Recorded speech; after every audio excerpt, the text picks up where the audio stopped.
당신이 대기업에 지불하는 모든 돈에는 당신이 모르는 숨겨진 비용이 포함되어 있습니다. 그들의 진짜 수익원은 당신이 보는 상품이나 서비스가 아닙니다. 오늘은 대기업들이 절대 공개하지 않는 진짜 돈벌이 비밀들을 모두 파헤쳐 보겠습니다. 첫 번째 비밀. 제품은 미끼일 뿐이다. 아마존이 진짜 돈을 버는 곳은 쇼핑몰이 아닙니다. 바로 클라우드 서비스인 AWS입니다. 아마존 전체 영업이익의 70% 이상이 AWS에서 나옵니다. 쇼핑몰은 적자를 내면서도 운영하는 이유가 여기 있습니다. 고객 데이터를 수집하고 AWS 고객을 확보하기 위한 미끼인 것입니다. 구글도 마찬가지입니다. 검색 서비스, 유튜브, 지메일 모두 무료로 제공하지만 실제 수익은 광고에서 나옵니다. 당신의 개인정보와 행동 패턴을 분석해서 맞춤 광고를 보여주는 것이 구글의 진짜 사업입니다. 삼성전자도 비슷합니다. 스마트폰 자체로는 큰 이익이 나지 않습니다. 진짜 수익은 반도체 사업에서 나옵니다. 갤럭시 폰은 반도체를 팔기 위한 쇼케이스 역할을 하는 것입니다. 두 번째 비밀. 프랜차이즈는 가맹점주 착취 시스템이다. 맥도날드의 진짜 사업은 햄버거가 아니라 부동산입니다. 전 세계 맥도날드 매장 부동산을 소유하고 가맹점주들에게 임대료를 받는 것이 주 수익원입니다. 가맹점주들은 매출이 좋든 나쁘든 임대료를 내야 하니까 맥도날드는 절대 손해를 보지 않습니다. 국내 프랜차이즈들은 더욱 악랄합니다.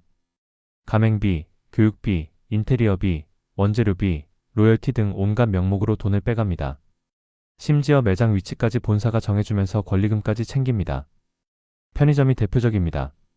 24시간 운영해야 하고 각종 서비스까지 제공해야 하지만 실제 수익은 본사가 가져갑니다. 점주들은 최저임금도 못 받으면서 일하는 경우가 대부분입니다. 더 교묘한 건 신규 출점 방식입니다. 좋은 자리는 직영점으로 운영하고 애매한 자리만 가맹점으로 내놓습니다. 가맹점이 잘 되면 계약 만료 후 직영점으로 전환하고 안 되면 그냥 버립니다. 세 번째 비밀. 소비자 데이터가 진짜 금맥이다. 신용카드 회사들이 연회비를 받지 않고도 각종 혜택을 주는 이유를 아시나요? 당신의 소비 패턴 데이터가 그보다 훨씬 가치가 있기 때문입니다. 어디서 뭘 사는지, 언제 돈을 쓰는지, 얼마나 쓰는지 모든 정보가 돈이 됩니다. 이 데이터를 분석해서 보험회사, 대출회사, 마케팅회사에 팝니다. 당신이 신용카드를 쓸 때마다 카드회사는 이중으로 돈을 버는 것입니다. 포털 사이트들도 마찬가지입니다. 네이버가 무료로 제공하는 모든 서비스의 대가는 당신의 개인정보입니다. 검색 기록, 쇼핑 기록, 뉴스 읽기 패턴, 카페 활동 내역 등 모든 것이 광고 타겟팅에 활용됩니다. 심지어 요즘은 위치 정보까지 실시간으로 수집합니다. 당신이 어느 매장 앞을 지나갔는지, 얼마나 머물렀는지까지 파악해서 맞춤 광고를 보냅니다. 이런 데이터의 가치는 연간 수조 원에 달합니다. 네 번째 비밀. 정부 지원금을 독식하는 구조. 정부가 중소기업을 위해 지원하는 각종 보조금과 혜택들을 실제로는 대기업들이 가져갑니다. 대기업이 중소협력업체를 통해 우회적으로 지원금을 받는 것입니다. 연구개발비 지원도 마찬가지입니다. 대기업들이 자회사나 관련 업체 명의로 지원금을 받아서 실제로는 자신들의 연구에 사용합니다. 청년 고용 지원금도 악용됩니다. 정규직으로 채용하는 것처럼 보이게 하면서 실제로는 계약직이나 인턴으로 채용해서 지원금만 받고 나중에 해고하는 경우가 많습니다. 코로나19 때 지급된 각종 지원금들도 상당 부분이 대기업으로 흘러들어갔습니다. 임대료 지원, 고용 유지 지원 등의 명목이었지만 실제로는 대기업의 손실 보전에 사용된 것입니다. 다섯 번째 비밀. 하청 구조로 위험은 떠넘기고 이익은 독식한다. 대기업들이 직접 고용하지 않고 하청 업체를 사용하는 이유는 위험 회피 때문입니다. 문제가 생기면 하청 업체 책임으로 돌리고 자신들은 빠져나갑니다. 건설업계가 대표적입니다. 시공 과정에서 사고가 나면 원청이 아니라 하청 업체가 책임을 집니다. 심지어 3차, 4차 하청까지 있어서 책임 소재를 흐리게 만듭니다. 제조업도 마찬가지입니다. 완제품에 문제가 생기면 부품 업체 탓으로 돌립니다. 하지만 이익은 대기업이 대부분 가져갑니다. 물류업계도 비슷합니다. 택배 기사들은 대부분 개인 사업자로 분류되어 있어서 산재보험이나 각종 보호를 받지 못합니다. 사고가 나도 회사가 아니라 개인이 책임져야 합니다. 여섯 번째 비밀. 독점으로 가격을 조작한다. 대기업들이 시장을 독점하면 가격 담합이 시작됩니다. 서로 경쟁하는 척하면서 실제로는 미리 가격을 조율합니다. 통신업계가 대표적입니다. SKT, KT, LG U+가 경쟁하는 것처럼 보이지만 실제 요금은 거의 비슷합니다. 새로운 요금제가 나와도 며칠 사이에 모든 회사가 비슷한 요금제를 내놓습니다.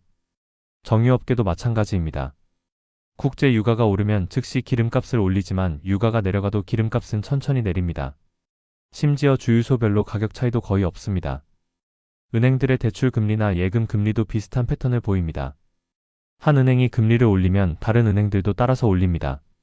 실제로는 담합이지만 시장 원리인 척 포장합니다. 7번째 비밀, 세금을 거의 내지 않는다. 대기업들은 합법적인 방법으로 세금을 거의 내지 않습니다. 해외 법인을 설립해서 이익을 해외로 빼돌리는 것이 기본입니다. 아일랜드, 룩셈부르크, 네덜란드 등 세율이 낮은 국가의 페이퍼 컴퍼니를 만들어서 특허권이나 상표권을 이전시킵니다. 그리고 이에 대한 로열티를 지급한다는 명목으로 이익을 해외로 빼돌립니다. 연구개발비, 광고비, 임원 보수 등도 세금 절약 수단으로 활용됩니다. 실제로는 필요하지 않은 비용들을 부풀려서 세금 부담을 줄입니다. 계열사 간 거래도 세금 절약에 활용됩니다. 계열사의 높은 가격으로 서비스를 제공하거나 낮은 가격으로 구매해서 이익을 특정 회사로 몰아줍니다. 8번째 비밀. 직원들도 착취 대상이다. 대기업에 다니면 안정적이라고 생각하지만 실상은 다릅니다. 정년을 보장하지 않고 40대 중반이면 명예퇴직을 종용합니다. 평생 충성했지만 나이가 들면 버리는 것입니다. 성과급 제도라는 명목으로 임금을 삭감하기도 합니다. 기본급은 낮추고 성과급 비중을 높여서 회사 실적이 나쁘면 직원 급여를 줄이는 것입니다. 스톡옵션도 함정이 있습니다. 주가가 오를 때는 좋지만 떨어지면 아무 의미가 없습니다. 더구나 행사 조건이 까다로워서 실제로 혜택을 받는 사람은 소수입니다. 워라밸을 강조하면서도 실제로는 야근을 강요합니다. 명시적으로 야근을 시키지 않지만 업무량을 조절해서 어쩔 수 없이 야근하게 만듭니다. 9번째 비밀. 환경보호는 마케팅 수단이다. 대기업들이 환경보호를 외치는 이유는 진짜 환경을 생각해서가 아닙니다. 친환경 이미지로 마케팅하기 위해서입니다. 실제로는 환경 파괴를 더 많이 하면서도 일부 친환경 제품으로 전체 이미지를 세탁합니다. 탄소 배출권 거래도 교묘한 속임수입니다. 탄소를 실제로 줄이는 것이 아니라 돈을 주고 배출권을 사서 면죄부를 받는 것입니다. 심지어 이런 배출권도 조작되는 경우가 많습니다. 재활용도 마찬가지입니다. 재활용 마크를 붙여놓고 친환경인 척하지만 실제로는 재활용이 불가능한 복합 소재를 사용하는 경우가 많습니다. 소비자들이 분리수거를 해도 결국 소각되거나 매립됩니다. 10번째 비밀. 로비로 법까지 바꾼다.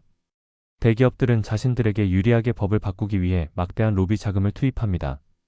퇴임 공무원들을 고문으로 영입하거나 정치인들에게 후원금을 주는 것은 기본입니다. 규제 완화, 세금 감면, 각종 혜택을 받기 위해 정치권과 유착관계를 유지합니다. 심지어 자신들이 원하는 법안을 직접 작성해서 정치인들에게 발의해달라고 요청하기도 합니다. 공정거래위원회나 금융감독원 같은 규제기관들도 대기업 출신들이 장악하고 있습니다. 규제기관이 오히려 대기업의 이익을 대변하는 역할을 하는 것입니다. 11번째 비밀. 위기 때마다 구제금융을 받는다. 대기업들은 대마불사라는 논리로 위기 때마다 정부의 도움을 받습니다. 망하면 경제에 큰 타격을 준다는 이유로 구제금융을 받는 것입니다. 1997년 외환위기, 2008년 금융위기, 2020년 코로나 사태 때마다 대기업들은 정부 지원을 받았습니다. 하지만 회복되면 그 혜택을 사회에 환원하지 않습니다. 더 교묘한 건 위기를 미리 예측하고 준비한다는 점입니다. 경기가 나빠질 것을 알면 미리 구조조정을 하고 정부 지원을 요청할 준비를 합니다. 심지어 위기를 과장해서 더 많은 지원을 받으려고 하기도 합니다. 12번째 비밀. 중소기업을 없애는 것이 목표다. 대기업들은 겉으로는 상생을 외치지만 실제로는 중소기업을 시장에서 밀어내려고 합니다.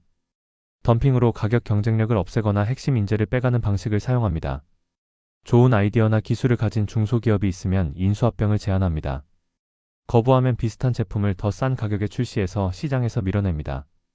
유통업체를 장악해서 중소기업 제품의 판로를 막기도 합니다. 대형마트나 온라인 쇼핑몰에서 중소기업 제품을 취급하지 않으면 소비자들이 접근할 수 없게 됩니다. 그렇다면 소비자는 어떻게 대응해야 할까요? 첫째, 대기업의 마케팅에 속지 마세요. 그들이 하는 모든 말에는 숨겨진 의도가 있습니다. 둘째, 가능한 한 중소기업 제품을 이용하세요. 품질이 떨어진다는 편견을 버리고 직접 경험해보세요. 셋째, 개인정보 제공을 최소화하세요. 무료 서비스의 대가가 얼마나 큰지 인식하세요. 넷째, 독점 기업의 서비스는 피하세요. 선택권이 있을 때는 항상 대안을 찾으세요. 다섯째, 주주가 되어서 감시하세요. 주식을 사서 주주총회에 참여하고 경영진에게 질문하세요. 여섯째, 언론을 비판적으로 보세요. 대기업 광고비에 의존하는 언론은 진실을 보도하지 않습니다. 결론은 대기업들의 진짜 모습을 알고 나면 그들이 얼마나 교묘하게 시스템을 조작하고 있는지 깨닫게 됩니다. 그들이 성공한 이유는 뛰어나서가 아니라 게임의 룰을 자신들에게 유리하게 바꿨기 때문입니다. 하지만 소비자들이 깨어나면 이런 시스템도 바뀔 수 있습니다. 우리의 선택이 시장을 만들고 그들의 운명을 결정합니다. 이제 당신은 진실을 알았습니다. 이 지식을 바탕으로 현명한 선택을 하시기 바랍니다. 다음 편에서는 더욱 충격적인 진실들로 찾아뵙겠습니다.